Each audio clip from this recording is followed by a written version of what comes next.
What's up, guys? Blunt Guts here. This is a Watch Hero Realms video, and today we are doing a little Hellfire Codex. So we are going to be talking about the team that I used in order to get Triple S here. I don't know that I'm going to be able to get Triple S right now, honestly. I just went through the process of re-gearing my heroes. I wanted to put this video out with, let's see, right now, as of right now, we have 12 hours, 26 minutes left until this resets. So this is kind of your last opportunity to get this down. Maybe this video is going to help out a few of you, so I hope it does.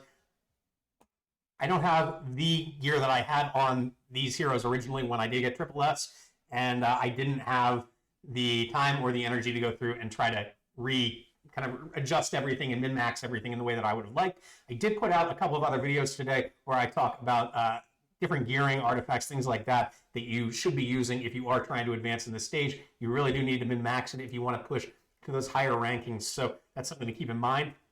But as far as your roster is concerned, this is probably the most free-to-play friendly Codex that there is in the game. The only legendary hero I've got on here is Brokir. I do have Isolde. She was, I believe before I started, was in a shard summoning event, so many of you probably have her. And even if you didn't get her then, you likely have pulled her at one point or another in your pulls. So she is essentially there. You could replace Brokir with a Lydian, or who else did I try to replace her with? Let's see if we can't filter by defenders and see, just so I can give you an idea if you are trying to duplicate this a bit. I think a Mariel probably could do a decent job if I had her ranked up. I've only got her at 5-star at the moment. I think at one point I was thinking I would try to build her for this, but I never got around to it because I hit Triple S, so that is that. Other than that, you could probably use an Ardith if you wanted to. You could use a Regulus. All these are kind of subpar options to what I've got here. Really, and since epics are, there's not a ton of heroes in this game, you all likely have many of these heroes, at least on your roster, but probably many of you have them at A5 already anyway. I think that Isolde is A1. I believe that my Olog is only A1. I'll probably be dumping some Soul Stones into him at some point in the near future. Everybody else is A5. Brokir is A0, but he is by far the tankiest on the team, so no issues there. You don't need anything more than an A0 Brokir, and mine is not skilled up more than dust skills either, so just something to keep in mind. But I'm just going to go through real quick and talk about placements here and what I'm doing. Hopefully we get at least SS+. That would be ideal. I'm bad on my PC though, so we'll see how this goes. I'm much more used to using my thumbs. So let's see what we've got here. I do love this animation, and this guy does look awesome, even if he is a complete and total ripoff of Ragnaros from WoW. But, so the first thing we're going to do is we're going to put Aveline and Olog at these choke points at the top here. I'm also going to put Isolde down here, and Brokir is going to mirror that on the other side. Baron is going to be my middle guy. He's going to help pick things up if things leak, and then I'm also going to put Titus down here. And so this works out for a number of reasons. The best reason that I would say to kind of set it up like this is the sooner that these enemies are blocked, the sooner they go down, the sooner you accumulate damage. So ideally, you'd want them closer. The reason that I've got Titus and Baron down here rather than putting them further up is because, one, Baron is going to be able to catch from both sides if they leak, so it's important to have somebody in this middle spot. Titus is here to really just because I want him to help out Baron more than anything. I want him to be able to catch some enemies as they pass through, and because I've got him facing to the left, he is going to be able to pick up some enemies when they pass through instead of having them reach Baron, and Baron is by far my squishiest of these tanks, so I want to protect him as much as possible. It's my last line of defense, but I'm really more kind of hiding him back there than anything else. I didn't do it here, but if you can block more initially, you can actually get to the boss stage further. It might help you squeeze out a few extra 1,000 points in here, so that's something to keep in mind. But general strategy here, and I'm just going to speed it up a little bit here. Well, maybe I won't because I need to talk to you, and it's going to be hard for me to do that. So you're going to have to sit through the entire 4.5 minutes with me here.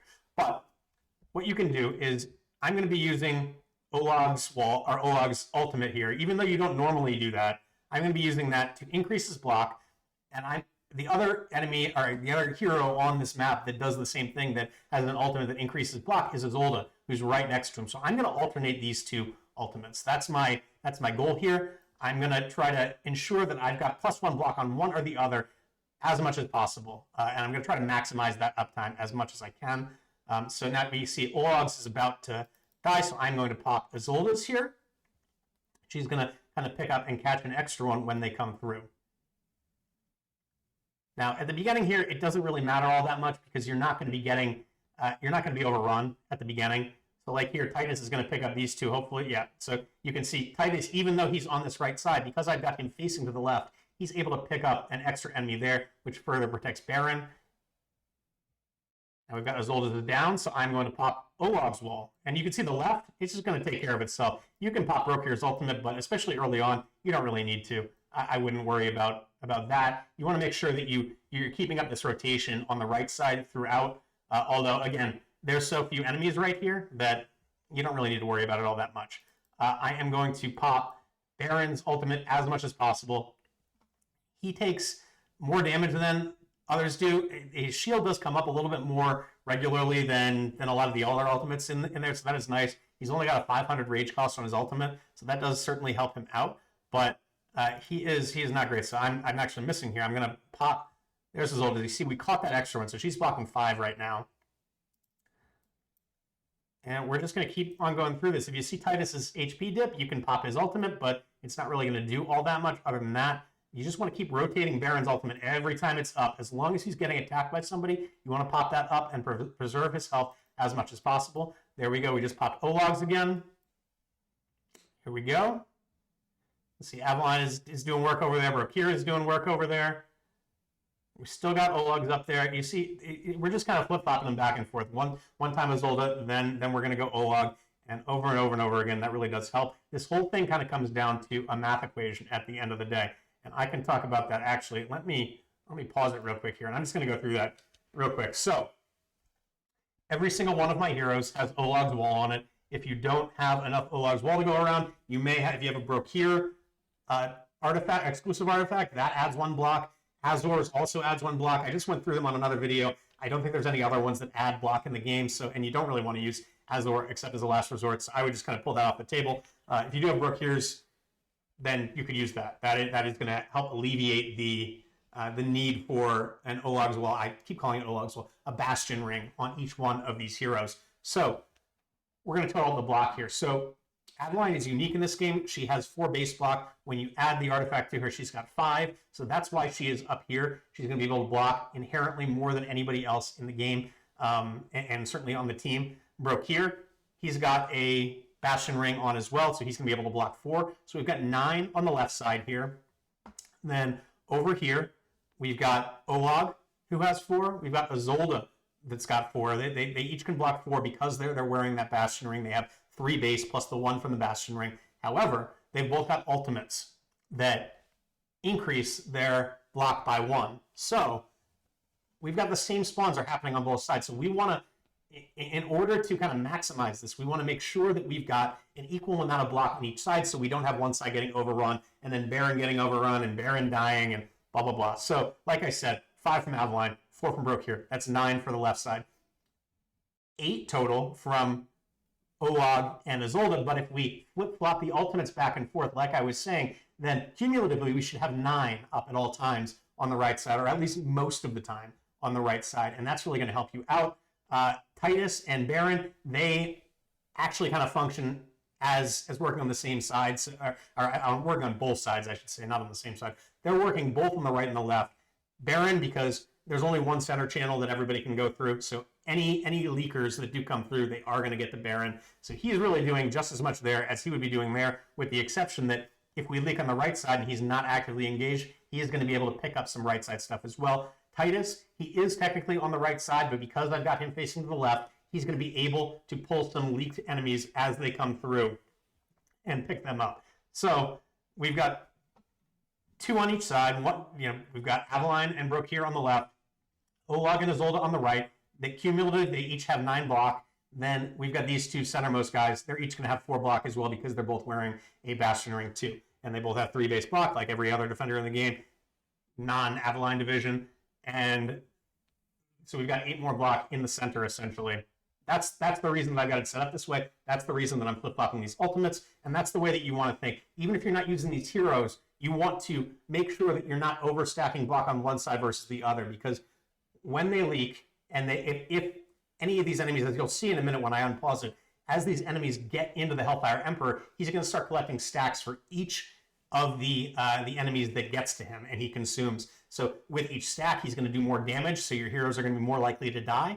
And then beyond that, once he gets to 20 stacks, he just wipes the entire board. So that's game over at that point. So you need to try to block as many as possible and limit the leakers that get through to increase the boss's damage. So I've talked enough about math. Let's keep going here. So Baron is getting hit, so we are going to use that. You can see Olog's ultimate is ending.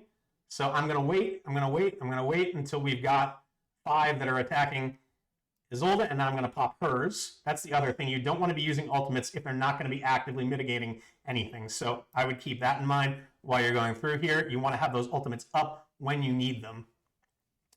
So this is the first point. We may end up leaking a bit. I think we are. I think that Baron is going to leak right here. This is the first point that's going to happen.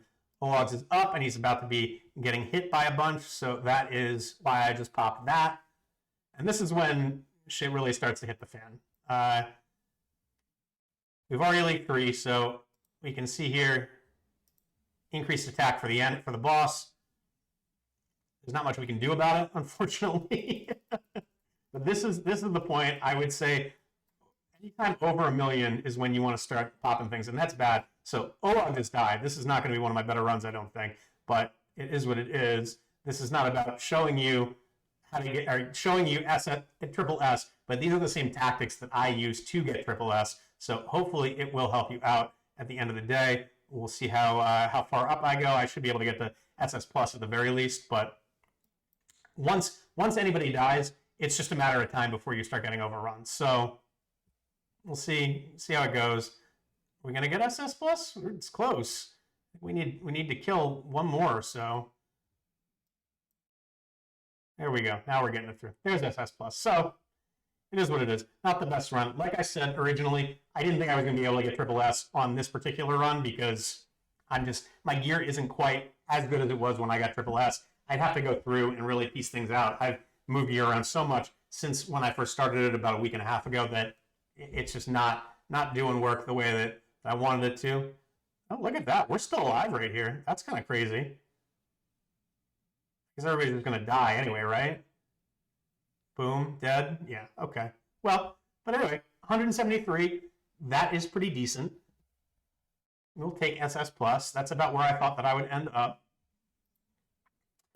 But yeah, that is the run, guys. That is how I kind of thought about this as I was iterating. You're probably going to need to do a bunch of runs to kind of get the timing right, and also to have a little bit of RNG on your side to help out. Keep an eye out for some other videos from me. I do have a gearing guide. I talk about the best artifacts in the game for this. Really, spoiler alert, it's just Bastion Ring. That's the one that you need. You need one of those on everybody if you really want to advance to the higher rankings in this one. I'm also going to be putting out a tips and tricks where I talk about some little things, including that math that I did with the block, and a couple of other things that might help you, push you over the edge if you are stuck at like SS plus or something like that. So I hope you enjoyed the content. If you do, then please like and subscribe. It really helps me to kind of motivate myself to put out more content in the future if I know that you appreciate it. But otherwise, good luck to you guys. I hope you had good pulls this weekend, and I hope that you can get the score that you're looking for in this Hellfire Codex. So have a good one, guys.